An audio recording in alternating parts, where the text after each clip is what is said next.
Takabva muguruva. Genesis chapter 2 kubva pa verse 7 kusvika pa verse 9. Takabva muguruva, saka ngatizivei zvakare kuti tichadzokerazve muguruva munova imo matakabva. Mwari apo pavakaumba munhu neguruva revhu vakafuridzira mweya woupenyu mumhino dzake munhu, akabva ava mweya mupenyu waigara munyama. As long mweya woupenyu kana usisiri munyama haugoni kurarama kusvikira nokusingaperi. Haleluya! Unobva wafa. Haleluya!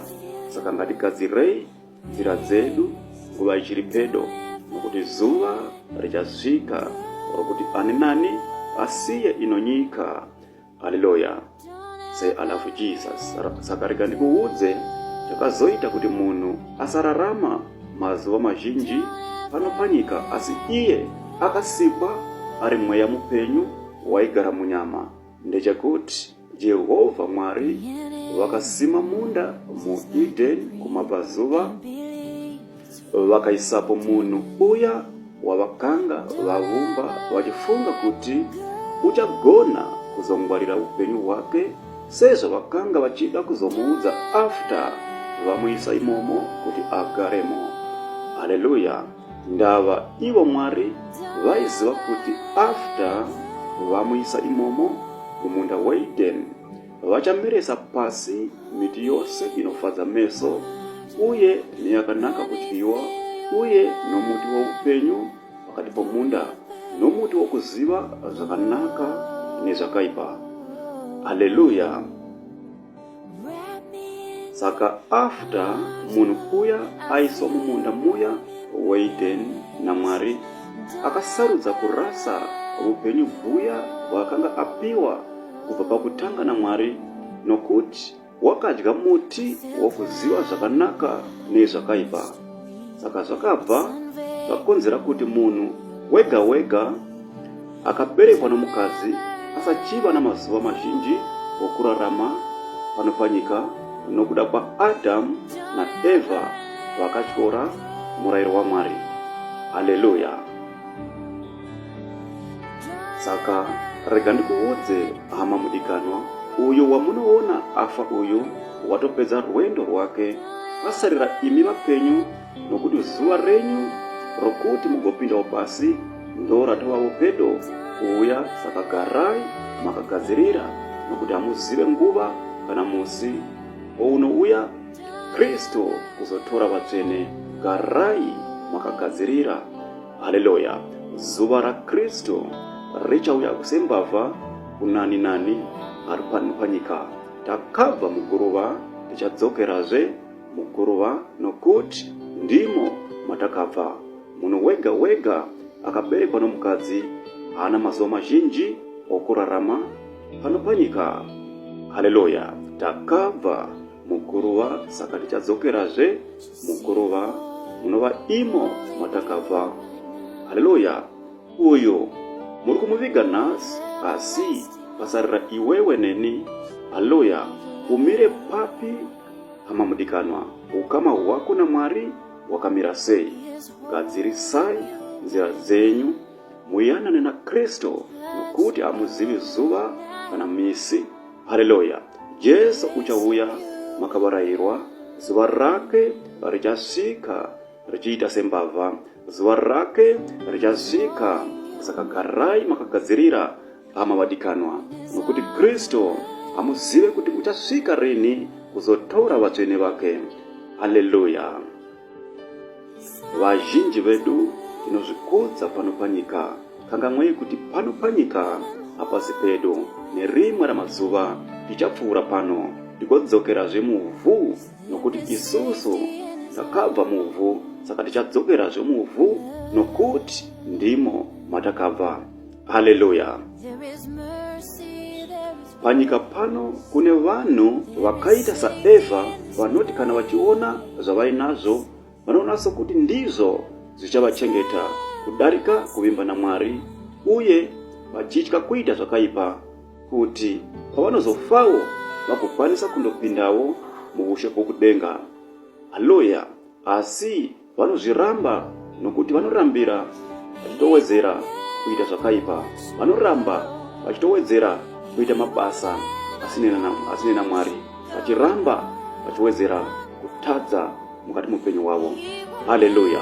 Nokuti kana ukavhura Genesis chapter 3 kubva paverse 6 kusvika paverse 7, Eva wakati atarira muti nezvibereko zvaivemo, akabva aona sokuti muchero waivemo wakanaka kudyiwa, uye kuti unofadza meso, uye kuti muti unodikanwa kungwadza munhu kubva mukupusa.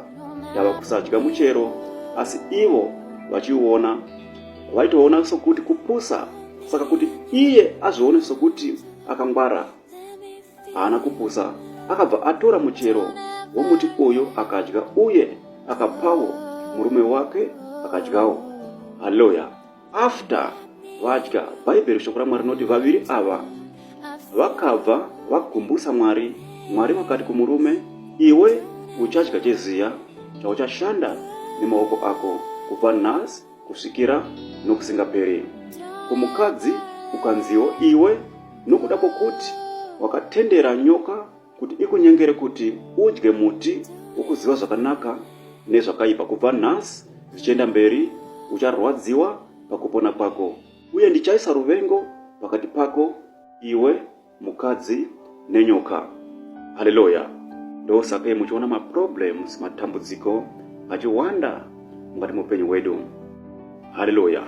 Kunewe mukadzi, matambudziko haaperi mukati mupenyu wako, nokuti Mwari vakasa ruvengo pakati pako iwewe nenyoka. Haleluya. Nyoka ndiyo mweya tsvina, nyoka ndiyo mweya usingari zvakanaka mukati mupenyu wako. Haleluya. Ruvengo rwakaiswa naMwari pakati pako iwewe nenyoka, inova mweya yetsvina iri kukutambudza muzuva ranhasi. Haleluya. Hama mudikanwa, dzoka kuna Jesu kuti upenyu hwako ufambe zvakanaka. Dzoka kuna Jesu kuti zvese zvinokuremera mukati mupenyu hwako zvigofamba zvakanaka. Haleluya. Dzoka kuna Jesu, reurura zvivi zvako, Jesu vachakuregerera. Haleluya. Kunyoka ukanziwo, iwe nyoka, nokuda kwezvawakaita uchafamba nedumbu uchinhanzva guruva kusvikira nokusingaperi. Haleluya. Saka kana uri munhu akaberekwa nomukadzi, hauna mazuva mazhinji pano panyika, wakabva muguruva, saka uchadzokerazve muguruva. Saka kana ukatarisa macases akapiwa Adamu nemacases akapiwa nyoka, akangofanana. Haleluya. Nyoka ichafamba neguruva, ichidya guruva upenyu hwayo hwese. Adamu uchadya cheziya rake zvinobva muguruva upenyu hwake hwese. Haleluya. Say I love Jesus. Zvakare pana Eva vachaisa ruvengo pakati pomukadzi, iye anova Eva nenyoka. Haleluya. Upenyu hwavo hwese.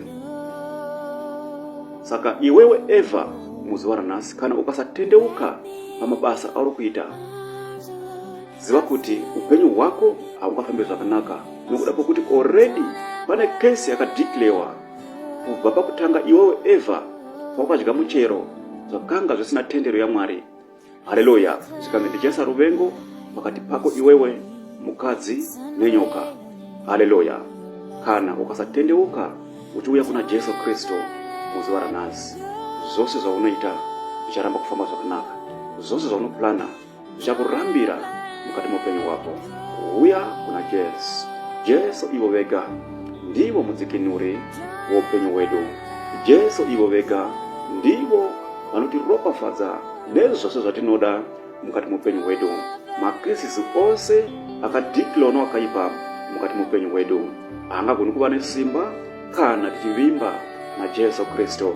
Makesisi ese akadhiklewa kubva mukati memadzinza matinobarwa haangagoni kuva nesimba kana tiina Jesu Kristu mukati mupenyu hwedu. Haleluya.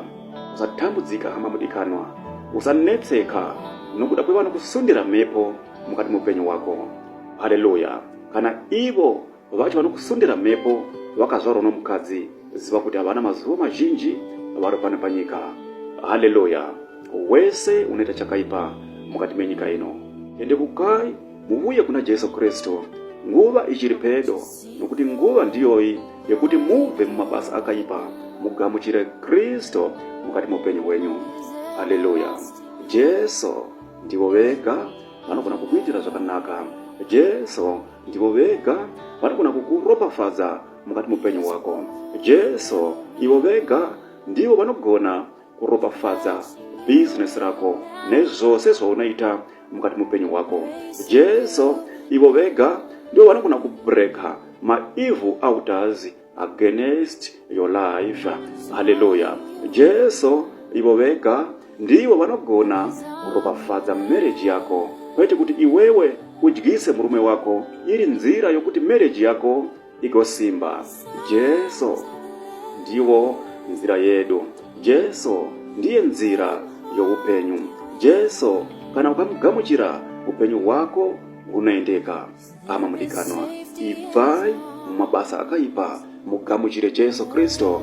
Ibvai muudzina wamuri kuita muzuva ranhasi uho mugamuchire Kristo Jesu mukati mupenyu wenyu. Haleluya.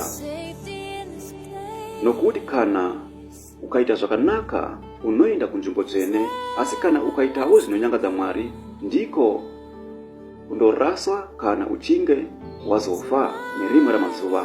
Haleluya.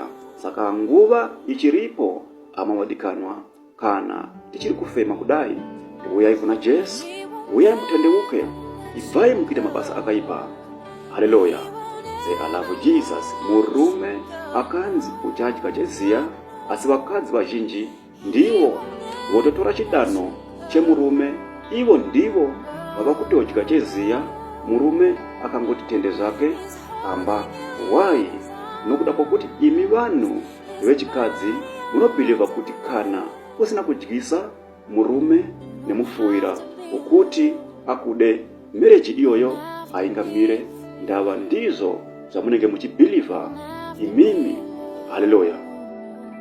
Nokuti kana ukaenda kun'anga undotsvaga mushonga wokuti udyise murume wako, kana kupiwa mushonga iwoyo nani zvake, kana kuti ishamwari yako, unenge uchifananidzwa na Eva akati aona zvaiva mumuti kuti zvakanaka kudyiwa, akabva adya uye akapawo murume wake, bati zvikazopedzisira zvavaisa kurufu. Saka iwewe chenjera zvauri kuita muzuva ranhasi kuti nezuva rokupedzisira hazvikuisa kurufu here, nokuti mubayiro wezvivi rufu. Haleluya. Kana Mwari wakakuropafadza nemarriage, ramba uchivimba kuti marriage yako ichafamba zvakanaka kunyange isingafambi zvakanaka. Haleluya. Say I love Jesus. Nokuti paunodyisa murume mufuwira uchifunga kuti ndizvo zvinoita kuti akude nemoyo wake wese uye kuti marriage iyoyo isimbe, unenge uchizvirevera nhema. Hakuna zvinhu zvakadaro, asi kuti unenge uchitotora macases ari pamurume wako, aya akapiwa murume naMwari kubva pakutanga, paya paiti kubva nhasi iwe Adhamu uchadya cheziya upenyu hwako kusvikira nokusingaperi nokuda kwezvawaita izvi. Haleluya. Unenge uchiatora kuaita ako paunenge uchimudyisa mufuwira iwoyo uchifunga kuti ndizvo zvinoita kuti akude nemoyo wake wese. Haleluya. Saka iwewe kana uchiita saizvozvo unenge uchitora macases aya ari pamurume wako kuti aite ako. Haleluya. Iwe uchimupa ako macases awakapiwa kubva pakutanga naMwari, paya painzi Eva, nokuda kwezvawaita izvi ucharwadziwa pakupona kwako upenyu hwako hwose. Haleluya. Saka paunenge uchidaro unenge uchitotora macases ari paari uchimaita ako, nokuti ndo paya paunozosafa zvakanyanya mukati mupenyu hwako, zvinhu zvisingafambi zvakanaka. Wava kudya cheziya, wava iwe baba vakangoti tende zvavo, nokuti unenge wakavatorera chidanho chavo chavanofanira kuti vaite ivo sababa. Baba ndo vava kurera vana, iwe ndo uri kushanda. Haleluya. Say I love Jesus. Iwe ndiwe unofanira kurera vana, uchichengeta vana, baba vachishanda. Asi kana mukaita zvinhu zvisingadiwa naMwari, ndiwe unozopedzisira wosafa wochikacheziya nokudapo kuti wakapusisa murume achagoni kubva pamba kuti aende kundotsvaga basa nokudapo kuti unenge achingofunga iwe nokuda kwezvawakamuita. Haleluya. Iwe ndiwe uchasafa ukachikacheziya murume wako akati tende achichengeta mwana. Haleluya. Say I love Jesus. Uchachengeterwa vana nemurume, iwe uchisafa. Murume asingashandi, iwe uchisafa nebasa nokuda kuti wakatora gift iri paari yakapiwa kuna Mwari kubva pakutanga kuti murume wega wega unofanira kuti ashande nemaoko ake achikacheziya. Iwewe mudzimai yako duty yekuti urwadziwe nokupona kwako. Haleluya. Uchichengeta zviya zvanenge wapiwa naMwari, murume wako achishandira mhuri. Asi kana ukamudyisa murume wako achagara pamba nokuda kuti ndo zvawakamuita. Iwewe uchibhiliva kuti kana ndikadyisa murume wangu mufuwira, marriage yangu ichasimba, usingazive kuti uchidaro saizvozvo uri kutopusisa murume wako. Iwewe ndo uchatora kesi iri paari ukadya iwewe cheziya, iye akagara zvake. Haleluya. Nokuda kuti wakamukanganisa. Haleluya. Asi kana mukava vanhu vanovimba naMwari, uchiziva kuti muri muruwendo, hamumbofe makaita mabasa akaipa mukati muupenyu wenyu. Haleluya. Hamufe makaita zvinhu zvinonyangadza Mwari mukati muupenyu wenyu. Haleluya. Nokuti kana tichirarama kudai tiri muruwendo, haleluya, zvose zvatinosangana nazvo zvakaipa, zvakanaka, kana zvakaipa zvichiuya zvichinamata Mwari, ngazviuye hazvo nokuda kuti upenyu irwendo. Hama vadikanwa, ngatibvei mukuita zvakaipa tigamuchire Kristu mukati muupenyu wedu. Zvinhu zvitiremere ngatirambe takamira, zvinhu zvititambudze ngatirambe takamira. Haleluya. Hakuna asingafi pano pasi pezuva kana akaberekwa nomukadzi. Takabva muguruva tichadzokerazve muguruva. Haleluya. Hama mudikanwa, kune vanhu vanongoti chose chamuka inyama mukati muupenyu wavo. Haleluya. Kana uri munhu anorarama mukati mevamwe vanhu, remekedza vamwe vanhu nokuti hauzi simbi. Nerimwe ramazuva uchafa vanhu vaya vakazova ivo vachakuviga. Tiri guruva, takabva muguruva, saka tichadzokerazve muguruva nokuti ndimo matakabva. Hama vadikanwa, tendai uye vimbai naMwari nguva dzose. Jesu ndo vakatumwa naMwari kuzofira iwewe neni kuti matambudziko ose atiri mukati mawo ashaye simba, asi tirambe chiona nyasha mukati muupenyu wedu kuburikidza naKristu Jesu vakauya pano panyika kuzofira iwewe neni. Haleluya. Matambudziko awande sei, ama mudikanwa, ziva kuti tina Jesu. Hondo dzikure sei, ama mudikanwa, ziva kuti tina Jesu. Haleluya. Munhu wega wega akazvarwa nomukadzi haana mazuva mazhinji okurarama pano panyika. Ngatizive kuti tichafa nerimwe ramazuva.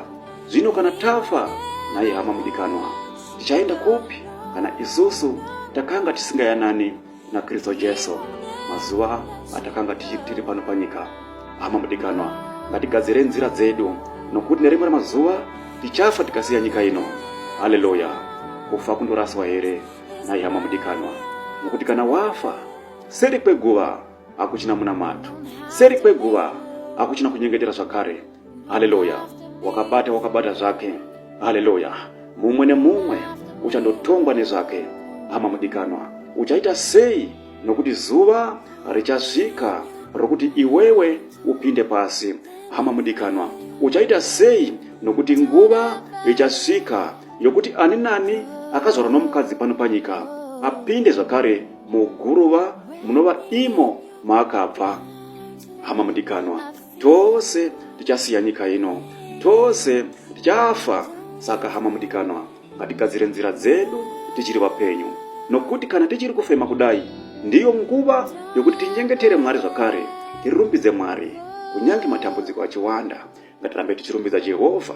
Kunyange zvinhu zvichirema, ngatirambe tichirumbidza Jehovha, nokuti Jesu vachitifira. Havana kuti matambudziko haachazovipo, asi Bhaibheri shoko raMwari rinoti itii mufaro bedzi kana muchiwira mukati mematambudziko mazhinji, asi muchiziva kuti matambudziko ayo amunenge muchiwira maari uye kupomerwa hamuzviiti. Haleluya. nokuti kana nyika ichireva chokwadi kuti imimi munoita zvakaipa, imimi muchizviitawo, ibvai mukuita zvakaipa, nyika ikuvengi. Asi nyika inenge ichikuudzai chokwadi, ibvai mumabasa asinena Mwari.